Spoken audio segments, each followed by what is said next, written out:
Hi friends, welcome back to my YouTube channel. ನಮ್ಮ YouTube channel ಇವತ್ತು ಹೊಸ recipe ಜೊತೆಗೆ ಬಂದಿದ್ದೀನಿ. ಏನಪ್ಪ ಹೊಸ ರೆಸಿಪಿ ಅಂತ ಹೇಳಿದ್ರೆ, ಎಗ್ ಬಾಯ್ಲ್ಡ್ ಎಗ್ ರೈಸ್ ಅಂತ. ಸೊ ಹೊಸದಾಗಿ ಮಾಡ್ತಾಯಿದ್ದೀನಿ. ನಾನು ಕೂಡ ಇವತ್ತೇ ಫಸ್ಟ್ ಟೈಮ್ ಮಾಡ್ತಾ ಇರೋದು. ಯಾವ ಥರ ಬರುತ್ತೆ ನೋಡೋಣ. ಸೊ ಏನೇನು ಇಂಗ್ರೀಡಿಯೆಂಟ್ಸ್ ಬೇಕಾಗುತ್ತೆ ನಾನು ಮಾಡ್ತಾನೆ ಹೇಳ್ತಾ ಹೋಗ್ತೀನಿ. ಫಸ್ಟಿಗೆ ಆಯಿಲ್ ಹಾಕ್ಕೊಂಡಿದ್ದೀನಿ. ಆಯಿಲ್ ಹಾಕೊಂಡಾದ ನಂತರ ಆಯಿಲ್ ಕಾಯ್ದ ಮೇಲೆ ನಾವು ಈರುಳ್ಳಿ ಹಾಕೋಬೇಕು. ಮೊಟ್ಟೆನ ಫಸ್ಟೇ ಬೇಯಿಸ್ಕೊಂಡು ನಾನು ಅದನ್ನು ಕಟ್ ಮಾಡಿ ಇಟ್ಕೊಂಡಿದ್ದೀನಿ. ರೈಸ್ ಕೂಡ ಮಾಡಿ ಇಟ್ಕೊಂಡಿದ್ದೀನಿ. ಎಣ್ಣೆ ಕಾಯ್ದ ಮೇಲೆ ಹಾಕೋಣ. ಆಯಿಲ್ ಇವಾಗ ಕಾಯ್ದಿದೆ. ಸೊ ನಾನು 3 ಈರುಳ್ಳಿ ತೊಗೊಂಡಿದ್ದೀನಿ. ಫಸ್ಟ್ ಈರುಳ್ಳಿ ಹಾಕಿ ಬಾಡಿಸ್ಕೊಳ್ಳೋಣ.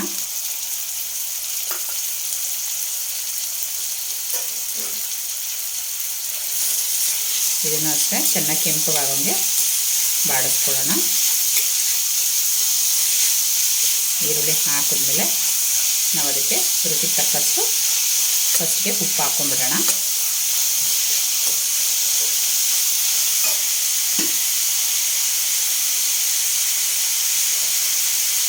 ನಾನು 1 ಟೇಬಲ್ ಸ್ಪೂನ್ ಸಾಲ್ಟ್ ಹಾಕೋತಾ ಇದ್ದೀನಿ.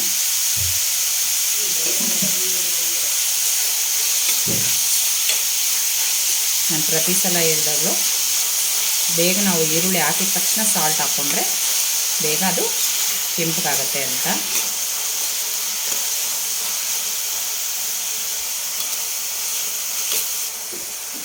ಈರುಳ್ಳಿ ಇವಾಗ ಬ್ರೌನಿಶ್ ಆಗಿದೆ. ಇದಕ್ಕೆ ನಾನು ಬೆಳ್ಳುಳ್ಳಿ ಮತ್ತು 2 ಹಸಿಮೆಣ್ಸಿನ್ಕಾಯಿನ ಕಟ್ ಮಾಡಿ ಇಟ್ಕೊಂಡಿದ್ದೀನಿ ನೋಡಿ. ಇದನ್ನು ಕೂಡ ಇದಕ್ಕೆ ಆ್ಯಡ್ ಮಾಡ್ಕೋತಾ ಇದ್ದೀನಿ. ಸಣ್ಣದಾಗಿ ಕಟ್ ಮಾಡಿ ಇಟ್ಕೋಬೇಕು. ಈ ಬೆಳ್ಳುಳ್ಳಿ ಮತ್ತು ಇದು ಹಸಿಮೆಣ್ಸಿನ್ಕಾಯಿ ಬಂದು ಟೇಸ್ಟ್ಗೋಸ್ಕರನೇ ಹಸಿಮೆಣ್ಸಿನ್ಕಾಯಿನ 2 ಹಾಕ್ಕೊಂಡಿದ್ದೀನಿ. ಸೊ ಇದ್ರ ಜೊತೆ ಖಾರದ ಪುಡಿ ಆ್ಯಡ್ ಮಾಡೋದ್ರಿಂದ ನಮ್ಗೆ ಹಸಿಮೆಣ್ಸಿನ್ಕಾಯಿ ಜಾಸ್ತಿ ಬೇಕಾಗಲ್ಲ. ಸೊ ಇವಾಗ ಇದಕ್ಕೆ ನಾನು ಟೊಮೊಟೊ ಕೂಡ ಆ್ಯಡ್ ಮಾಡ್ಕೋತಾ ಇದ್ದೀನಿ. ಟೊಮೊಟೊ ಕೂಡ ಬಂದು ಒಂದೇ ಒಂದು ತೊಗೊಂಡಿದ್ದೀನಿ, ಸ್ವೀಟ್ ಆಗಿಬಿಡುತ್ತೆ ಅಂತೇಳಿ. ಸೊ ನಮಗೆ ಎಷ್ಟು ಬೇಕು ಕ್ವಾಂಟಿಟಿ ಅದಷ್ಟು ನೋಡಿಕೊಂಡು ಹಾಕೋಬೇಕು. ನಾನು ಈರುಳ್ಳಿ 3 ತೊಗೊಂಡಿರೋದ್ರಿಂದ ಟೊಮೊಟೊ ಒಂದೇ ಒಂದು ತೊಗೊಂಡಿದ್ದೀನಿ.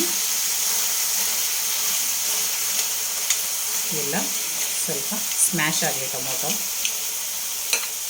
ಏನಕ್ಕಂದರೆ ಇದಕ್ಕೆ ಇವಾಗ ಡೈರೆಕ್ಟಾಗಿ ನಾವು ರೈಸ್ ಆ್ಯಡ್ ಮಾಡೋದ್ರಿಂದ ಟೊಮೊಟೊ ಅದು ಬೆಂದಿಲ್ಲ ಅಂತ ಹೇಳಿದ್ರೆ ಒಂಥರ ಟೇಸ್ಟ್ ಚೆನ್ನಾಗಿ ಅನಿಸಲ್ಲ, ಬಾಯಿಗೆ ಸಿಕ್ಬಿಡುತ್ತೆ ಟೊಮೊಟೊ.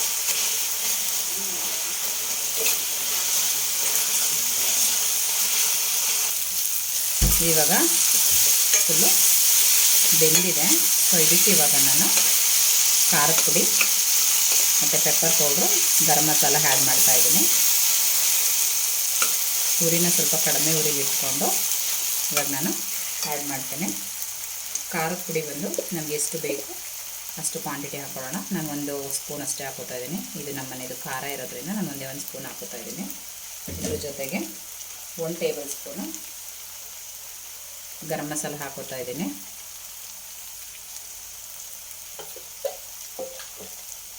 ಅದರ ನೆಕ್ಸ್ಟ್ ಬಂದು 1 ಟೇಬಲ್ ಸ್ಪೂನು ಪೆಪ್ಪರ್ ಪೌಡ್ರ್ ಹಾಕೋತಾ ಇದ್ದೀನಿ ನಾನು.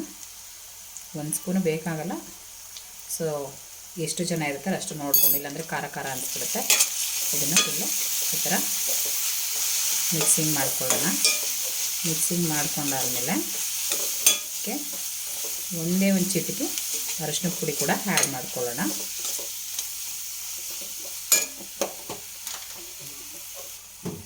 ನಾನು ಒಂದೇ ಒಂದು ಸ್ವಲ್ಪ ಅರಿಶಿನ ಆ್ಯಡ್ ಮಾಡ್ಕೊತಾ ಇದ್ದೀನಿ. ಇವಾಗ ಇದು ರೆಡಿ ಆಗಿದೆ. ಸೊ ಇದಕ್ಕೆ ನಾನು ಬಾಯ್ಲ್ಡ್ ಮಾಡಿ ಕಟ್ ಮಾಡ್ಕೊಂಡಿರೋ ಇದನ್ನ ಆ್ಯಡ್ ಮಾಡ್ತಾಯಿದ್ದೀನಿ. ಸೊ ನಮ್ಗೆ ಯಾವ ಸೈಜ್ ಬೇಕು ಆ ಸೈಜು ಕಟ್ ಮಾಡಿ ಇಟ್ಕೋಬೋದು. ನಾನಿಲ್ಲಿ 4 ಎಗ್ ತೊಗೊಂಡಿದ್ದೀನಿ. ಸೊ ಈ ಥರ ಆ್ಯಡ್ ಮಾಡಿಕೊಂಡು ಮಿಕ್ಸ್ ಮಾಡ್ಕೋಬೇಕು.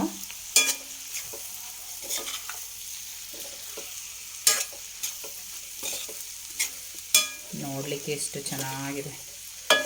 ಹಂಗೆ ಈ ಥರ ಮಾಡಿಕೊಂಡು ನಾವು ಚಪಾತಿ ಕೂಡ ತಿನ್ಕೋಬೋದು. ಅದನ್ನೊಂದು ಸಲ ಟ್ರೈ ಮಾಡ್ತೀನಿ. ಸೊ ಫಸ್ಟ್ ಟೈಮ್ ಮಾಡಿರೋದ್ರಿಂದ ಇದು ಯಾವ ಥರ ಬರುತ್ತೆ ನೋಡೋಣ. ನೋಡಿದ್ರೇ ಚೆನ್ನಾಗಿ ಅನ್ನಿಸ್ತಿದೆ. ಇದಕ್ಕೆ ಇವಾಗ ನಾನು ರೈಸ್ ಆ್ಯಡ್ ಮಾಡ್ತೀನಿ. ಸೊ ಇವಾಗ ನಾನು ರೈಸ್ ಆ್ಯಡ್ ಮಾಡ್ಕೊತಾ ಇದ್ದೀನಿ. ಎಷ್ಟು ಬೇಕಾಗುತ್ತೆ ಅಷ್ಟು ನೋಡ್ಕೊಂಡು ಆ್ಯಡ್ ಮಾಡ್ಕೊಳ್ಳಿ. ನಮ್ಮನೇಲಿ 4 ಮೆಂಬರ್ಸ್ ಇರೋದ್ರಿಂದ ಸೊ ನಾನು ಒಂದು ಬೌಲು ರೈಸ್ ಆ್ಯಡ್ ಮಾಡ್ಕೊಂಡಿದ್ದೀನಿ. ಇದನ್ನು ಇವಾಗ ಫುಲ್ಲು ಮಿಕ್ಸ್ ಮಾಡಿ ಒಂದು 2 ಮಿನಿಟ್ಸ್ ಅಷ್ಟೇ ಸ್ಟೀಮ್ ಮಾಡೋಣ. ಯಾಕಂದರೆ ಇದು ಆಲ್ರೆಡಿ ರೈಸ್ ಬಿಸಿ ಇರೋದ್ರಿಂದ ಬರೀ ಮಿಕ್ಸ್ ಮಾಡಿಕೊಂಡ್ರೆ ಸಾಕಾಗುತ್ತೆ. ಫುಲ್ ಇದನ್ನು ಇವಾಗ ಮಿಕ್ಸ್ ಮಾಡಿದ್ದೀನಿ. ಜಸ್ಟ್ 1 or 2 ಮಿನಿಟ್ಸು ಸ್ಟೀಮ್ ಮಾಡೋಣ. ಇದನ್ನು ಇವಾಗ ಲೆಡ್ನ ಕ್ಲೋಸ್ ಮಾಡೋಣ. ಎಷ್ಟು ಕಲರ್ಫುಲ್ಲಾಗಿ ಕಾಣಿಸ್ತಾ ಇದೆ ಅಂತ. ಈಸಿಯಾಗಿ ಬೇಗ ಮಾಡ್ಕೋಬೋದು. ನೀವು ಟ್ರೈ ಮಾಡಿ ಟೇಸ್ಟ್ ಮಾಡಿ ಹೇಗಿದೆ ಅಂತ ಕಮೆಂಟ್ ಹಾಕಿ. ಈಗ ನಾನು ಇದನ್ನು ಕ್ಲೋಸ್ ಮಾಡಿದ್ದೀನಿ 1 or 2 ಮಿನಿಟ್ಸ್. ಈಗ 2 ಎಗ್ಗು ನಾನು ಬಾಯ್ಲ್ ಮಾಡ್ಕೊತೀನಿ. ಬಾಯ್ಲ್ಡ್ ಅಂದರೆ ಬೇಯಿಸಿ ಇಟ್ಕೊಂಡಿದ್ದೀನಿ, ಅದನ್ನು ಫ್ರೈ ಮಾಡ್ಕೊತೀನಿ. ಒಂದು ಬಾಣಲಿಗೆ ಆಯಿಲ್ ಹಾಕ್ಕೊಂಡು ಅದಕ್ಕೆ ಸ್ವಲ್ಪ ಸಾಲ್ಟು ಮತ್ತು ಸ್ವಲ್ಪ ಖಾರದ ಪುಡಿ ಹಾಕ್ಕೊಳ್ಳೋಣ. ಖಾರದ ಪುಡಿ ಬಂದು ಎಷ್ಟು ಬೇಕೋ ಅಷ್ಟೇ ಹಾಕ್ಕೊಳ್ಳೋಣ. ಸ್ವಲ್ಪ ನಮ್ಮದು ಖಾರ ಇರೋದ್ರಿಂದ ಸ್ವಲ್ಪನೇ ಆ್ಯಡ್ ಮಾಡ್ತೀನಿ. ಸೊ ಈ ಥರ ಹೆಂಗೆ ಕಾಣಿಸುತ್ತಾ ಇದೆಯಲ್ಲ, ಇದಕ್ಕೆ ಜಸ್ಟು ಬೇಯಿಸಿ ಇಟ್ಕೊಂಡಿರೋ ಅಂಥ ಮೊಟ್ಟೆನ ಹಾಕ್ಕೊಂಡು ಈ ಥರ ಮಾಡ್ಕೊಳ್ಳೋಣ. ತುಂಬ ಚೆನ್ನಾಗಿರುತ್ತೆ. ಬರೀ ಮೊಟ್ಟೆ ತಿನ್ನೋದಕ್ಕಿಂತ ಈ ಥರ ಮಾಡಿಕೊಂಡ್ರೆ ಚೆನ್ನಾಗಿರುತ್ತೆ. ಜಸ್ಟ್ 1 ಸೆಕೆಂಡ್ ಅಷ್ಟೇ ಗ್ಯಾಸ್ ಆಫ್ ಮಾಡಿಬಿಟ್ಟಿದ್ದೀನಿ. ಮುಗೀತು ಅಡುಗೆ ಮಾಡಿ. ಎಷ್ಟು ಬೇಗ ಆಯ್ತಲ್ಲ.